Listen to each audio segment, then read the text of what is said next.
Hello friends, welcome back to my new YouTube video. It's Shanza and today I'm going to discuss cilia and flagella. Actually cilia और flagella जो हैं basically इनका structure and function जो है वो somewhat same होता है या फिर कह लें दूसरे को थोड़ा सा सिमिलर कर रहा होता है. दैट्स वाई हम cilia और flagella को आज एक साथ ही डिस्कस करने वाले हैं. ठीक हो गया. अगर हम बात करते हैं cilia और flagella के बारे में कि cilia और flagella बेसिकली हैं क्या, तो cilia and flagella are complex filamentous cytoplasmic structures. ठीक है, ये बेसिकली एक साइटोप्लाज्मिक स्ट्रक्चर्स होते हैं. यानी कि जस्ट सपोज कि आप कह लें कि ये I am not drawing amoeba. Not, it's not amoeba, it's just a diagram to showing that एक स्ट्रक्चर है, समझो आप ये सपोज करें, और इसके अंदर यहाँ पे साइटोप्लाज्म है.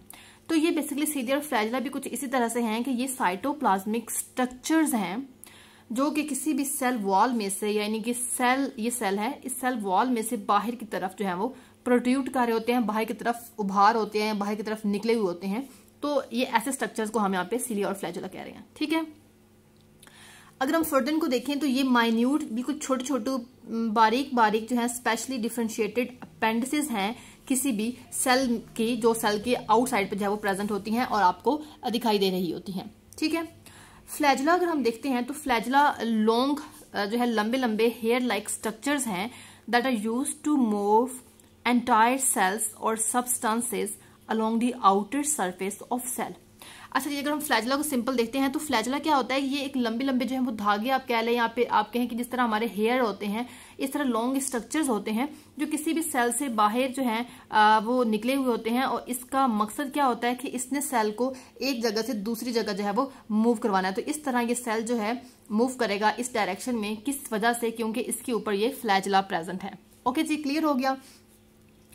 जस्ट सपोज इट्स एग्जाम्पल कि cilia of cells lining the Fallopian tubes.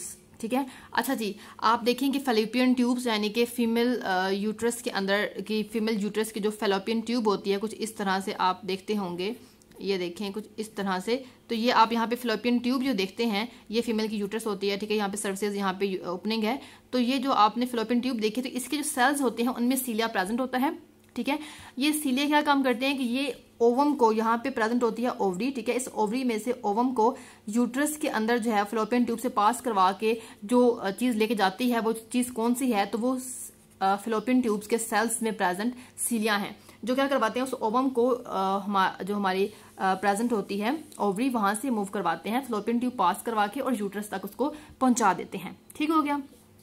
उसके अलावा और भी एग्जाम्पल है, वो क्या है कि हमारे जो रिस्पायरेटरी ट्रैक के सेल्स हैं वहां उस सेल्स की लाइनिंग में भी cilia प्रेजेंट होते हैं जो क्या करते हैं कुछ मैटर्स यानी कि कुछ डस्ट वगैरह जो है, कुछ वेस्ट पार्टिकल कुछ एंटर जाते हैं हमारे सांस के साथ. ठीक है, तो उसको नोस्ट्रिल्स तक जो है लेके जाते हैं, वहां से उसको पकड़ लेते हैं वो cilia. ठीक है, और उसके बाद उसको नोस्ट्रिल से हमारे आउटसाइड द एनवायरमेंट जो है उसको एलिमिनेट करवा देते हैं, या फिर सिंपली कह दें कि एक्सक्रीट आउट करवाते हैं. ठीक हो गया.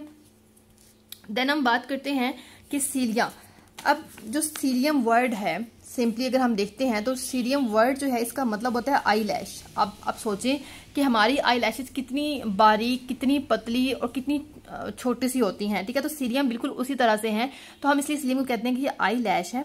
और फ्लैजिलम का मतलब होता है विप. ठीक है, विप जैसे आपके झाड़ू, वाइप उसको बोलते हैं. ठीक है, और ऑफन यूज्ड आर्बिट्रेरी. ठीक है, जनरली हम देखें तो cilia जो होते हैं वो शॉर्टर होते हैं. ठीक है, छोटे छोटे cilia होते हैं. देन फ्लैजिला जो होते हैं वो लंबे होते हैं.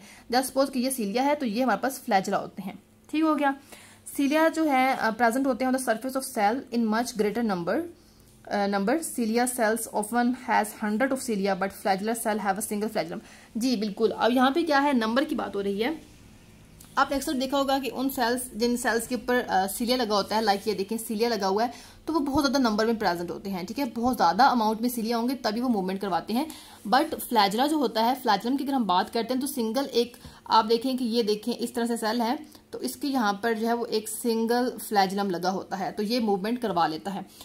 तो यहाँ पे वही बात बताइए कि नंबर्स की अगर बात करें तो फ्लैजिलम जो है वो स्मॉल नंबर, बहुत कम नंबर में, लेस नंबर में प्रेजेंट होते हैं किसी भी सेल के ऊपर, और वो एनफ होते हैं. जबकि cilia जो होते हैं वो ज्यादा नंबर में किसी भी सेल के ऊपर प्रेजेंट होते हैं. ठीक हो गया. रियल डिफरेंस की बात करें, however lies in the nature of the environment. Okay, इनके अंदर रियल डिफरेंस क्या है, क्योंकि दोनों का काम यही है कि मूवमेंट करवाते हैं, फाइन थ्रेड लाइक स्ट्रक्चर्स होते हैं, हेयर लाइक स्ट्रक्चर्स होते हैं। डिफरेंस कहाँ आता है इनके उस एनवायरनमेंट की नेचर के अंदर जहां ये रहते होते हैं। सिलिया रो लाइक्स अर्स। ओके, मूवमेंट जो होती है वो क्या होती है, बाई फेसेस होती है, यानी कि it is consisting of affective stroke. ठीक है, अफेक्टिव स्ट्रोक आपने पढ़ा होगा, अफेक्टिव स्ट्रोक में इनकी मूवमेंट होती है। अब वो कैसी होती है, जिसके अंदर सीलियम जो है इज हेल्ड रिजिड, वो रिजिड हो जाता है सीलियम, ठीक है, एंड बैंड्स, और वो बैंड कर जाता है, ठीक है, ओनली एट इट्स बेस, अपने ही बेस के ऊपर वो सीलियम क्या करता है, रिजिड होकर बैंड कर जाता है। एंड रिकवरी स्ट्रोक, ठीक है, ये अफेक्टिव स्ट्रोक होता है कि वो सीलियम जो है वो रिजिड हो गया है और उसने अपने ही बेस पे बैंड कर लिया है, दैट इज अफेक्टिव स्ट्रोक। ठीक है, देन सेकंड होता है रिकवरी स्ट्रोक। इसमें क्या होता है कि इन band formed at the base passes out to the tip. ठीक है, अब वो जो बैंड है वो उसकी बेस से उसकी टिप तक जो है वो पास आउट करेगा और एट अ रिजल्ट क्या होता है कि वो मूवमेंट शो करता है। ठीक हो गया। देन बात करते हैं फ्लैजला के बारे में। फ्लैजला जो है वो ऐसे रिंगल करते हैं जैसे कि ईल्स करती हैं। ठीक है, दे जनरेट वेव्स, ये वेव्स जनरेशन करते हैं that passes along there length, वो वेव्स जो है उसकी पूरी बॉडी में जो है वो पास करती हैं, मतलब बॉडी मीन फ्लैजला के अंदर। ठीक है, usually from the base to tip, उसकी बेस से उसकी टिप तक जो है ये मूवमेंट होती है एट कांस्टेंट एम्पलीट्यूड, और एम्पलीट्यूड जो होता है वहां पे बिल्कुल कांस्टेंट होता है। ठीक हो गया। Thus, movement of water by a flagellum is passed to its axis, while a cilium moves water perpendicular to its axis and has perpendicular to the surface of cell. Okay जी बेटा, यहाँ पे एक बहुत बड़ा डिफरेंस आपको बताती हूँ, वो ये है, यहाँ पे बताया गया है कि अगर हम देखते हैं फ्लैजलम की जो मूवमेंट होती है पानी के अंदर वो कैसी होती है, पैरेलल होती है। ठीक है, दोनों पानी भी एक तरफ जा रहा है और अगर इसकी मूवमेंट इस तरह से फ्लैजलम की इस तरफ मूवमेंट है तो वाटर की मूवमेंट जो है वो इसी तरफ होगी। ऑन दी अदर हैंड अगर हम बात करते हैं सीलियम के बारे में, तो अगर सीलिया जो है वो इस तरफ मूव कर रहा है तो वाटर जो है वो इस डायरेक्शन में मूव करेगा। इट्स मीन कि ये परपेंडिकुलर है एक दूसरे के। ठीक हो गया। तो फ्लैजलम और वाटर की मूवमेंट जो है वो कैसी होती है, पैरेलल, और सीलियम और फ्लैजलम की मूवमेंट कैसे, सीलियम और वाटर की मूवमेंट होती है बिल्कुल परपेंडिकुलर। ठीक हो गया। Just have a look of a diagram.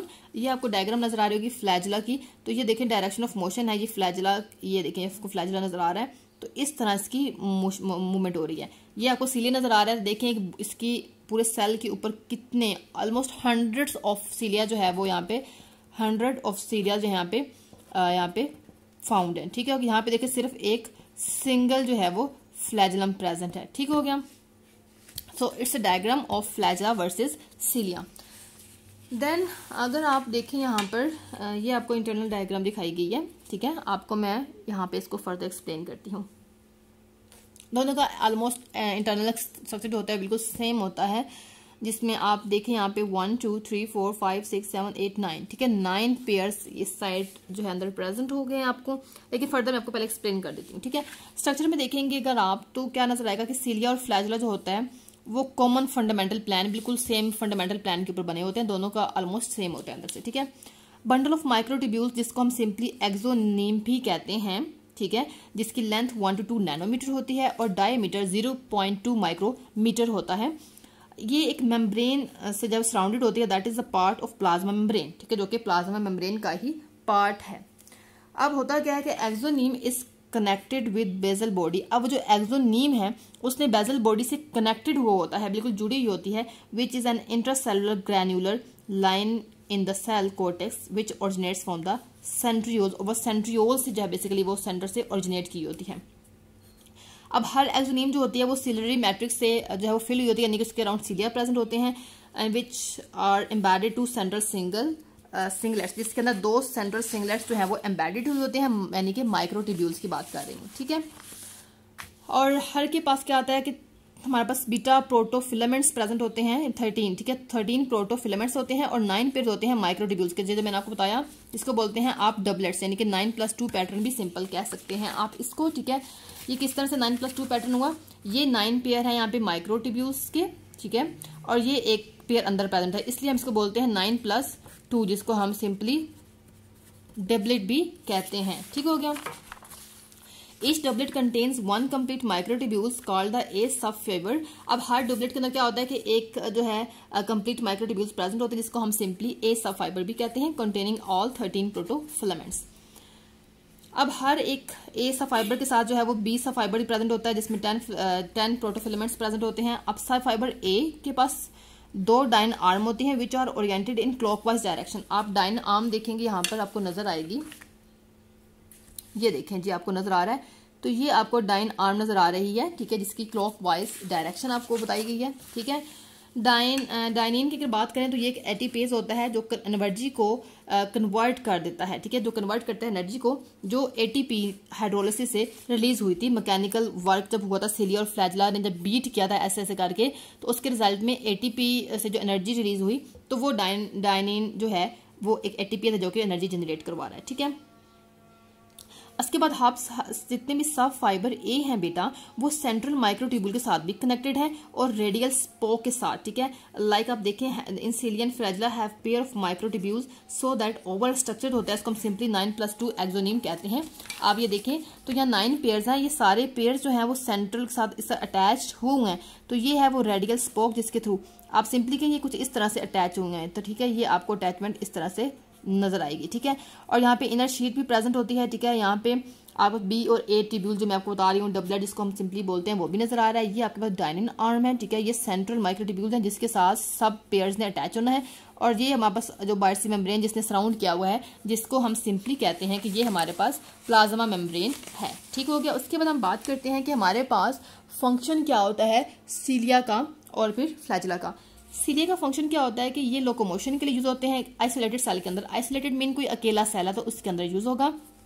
जैसे कि हम बात करते हैं कुछ सर्टेन प्रोटोजोन के बारे में, paramecium is the most important example, ये जो है सिलिया पैरामीशियम प्रेजेंट होता है। देन बात करते हैं ये मोटाइल सिलिया जो होते हैं वो अपने रिदमिक अंड्यूलेशन को यूज करते हैं ताकि वो सब्सटेंसेस को किसी भी सेल को अपने साथ स्वीप कर लें, अपने साथ बहा कर ले जाएं, एज इन क्लियरिंग डर्ट, और डर्ट वगैरह को रिमूव करते हैं, डस्ट वगैरह को, माइक्रो ऑर्गेनिज्म वगैरह को, म्यूकस टू प्रिवेंट डिजीजेस, ठीक हो गया। बात हम सिंपली करते हैं, इसका काम होता है लोकोमोशन के अंदर जो है वो डिजीज को प्रिवेंट करने के लिए जो डस्ट डर्ट वगैरह को अपने साथ ले जाता है। उसके बाद ये इंपॉर्टेंट रोल प्ले करता है सेल साइकिल के अंदर as well as animal development और सेल साइकिल के अंदर भी सिलिया का इंपॉर्टेंट रोल है, such as in the heart, जैसे कि हार्ट के अंदर, ठीक है। फिर बात करते हैं सिलिया जो है सिलेक्टिवली अलाउ करता है कुछ प्रोटीन्स को कि वो प्रॉपर फंक्शन करे। इसमें इनके कुछ प्रोटीन्स की फंक्शनिंग के लिए भी सिलिया इंपॉर्टेंट होता है, और ये वो हम सिलिया की बात कर रहे हैं जो कि मोटाइल होते हैं, ठीक है, मोटाइल सिलिया। अब नॉन मोटाइल सिलिया जो होता है वो सेंसरी एपरेटस के एज एक्ट करता है बहुत सारे सेल्स के अंदर, ठीक है, और सिग्नल्स जो होते हैं उनको डिटेक्ट वगैरह भी करता है, ठीक हो गया। अब हम बात करते हैं सिंपली फंक्शन ऑफ फ्लैजला के बारे में। फ्लैजला जो है वो जनरली लोकोमोशन करवाता है सेल्स की, सच एज स्पर्मेटोजोआ की करवा लें आप, ठीक है, यूग्लिना की, प्रोटोजोआ वगैरह, इन सब की जो है वो लोकोमोशन कौन करवाता है, तो हमारे पास फ्लैजला करवाता है। फ्लैजला जो होता है इसके पास एक्टिव रोल होता है सेल्स को ऐड करने के लिए फीडिंग के अंदर, यूकैरियोटिक रिप्रोडक्शन के अंदर भी जो है वो फ्लैजला का इंपॉर्टेंट रोल है। प्रोकैरियोट्स के अंदर अगर हम बात करें बैक्टीरिया के अंदर फ्लैजला जो है वो एक प्रोपल्सिव मैकेनिज्म एक्ट करता है, यानी कि प्रोपल आपके ना प्रोपेल धकेलना, उस जो है वो उसकी मूवमेंट के अंदर जो है उसको हेल्प करता है, उसको धकेलता है, ठीक है, अगर आप सिंपली इसको देखते हैं, ठीक है। So that was all about function of cilia and flagella. तो आज की हमने वीडियो में सबसे पहले डिस्कस किया कि सिलिया बेसिकली है क्या चीज़, सिलिया देखा हमने, फ्लैजला को जो है वो डिस्कस किया, देन हमने इनका स्ट्रक्चर देखा, इनका बेसिकली रोल क्या होता है उस सबको डिस्कस किया, और द मोस्ट इंपॉर्टेंट थिंग कि इनका हमारे जो है फंक्शन क्या होता है इनके इन्वायरमेंट के अंदर। So that was all about today's lecture. If you like my channel do like and subscribe my channel. मिलते हैं नेक्स्ट वीडियो में, तब तक के लिए अपना बहुत सारा ख्याल रखिए, अपने होस्ट को दीजिए इजाज़त, अल्लाह हाफिज़।